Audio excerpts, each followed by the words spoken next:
Hi everyone! So for today's video is mag-iinarte muna ang Mami Fati sa kanyang pa-voice over while I'm unboxing this item na binili natin from Mango. Sobrang excited ako sa item na to mga mamshi kasi bukod sa gustong gusto ko siya is medyo matagal din ito bago dumating dito sa Doha.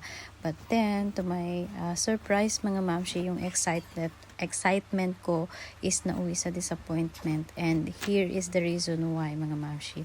So I ordered boots and my size is only 36, and since the style of the boots is pumps, kaya ang kinuha kong size is size 37. But then to my surprise and my disappointment, instead na 37 yung isend nila sa akin, size 39 yung na-receive ko. And kung nagtataka kayo, hindi ko siya ni-return mga mamshi. Ayoko na kasi very hassle pang i-return ito. Maraming kemerut.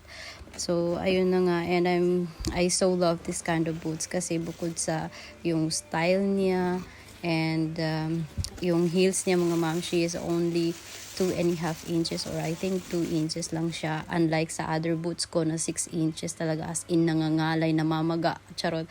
So ito siya is pwede ko siyang irampa ng buong magdamag na walang pain sa aking paa, ganun.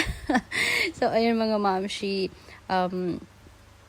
so ngayon kailangan kong mag-adjust. Siguro gagamitan ko na lang siya ng makapal na medyas para ma-fit siya sa akin mga mamshi. And this kind of boots, I think, is nakaka-sexy talaga siya sa aking putot na mga legs. Charot lang. So ayun lang mga mamshi na i-share ko lang sa inyo. Lesson learned, kung gusto nyo bumili, pumunta na lang kayo sa mall mga mamshi, wag na sa online.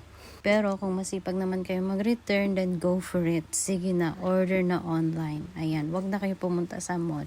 Hassle din mag-Uber, charot lang. So ayan, ang ganda niya as in. So bye!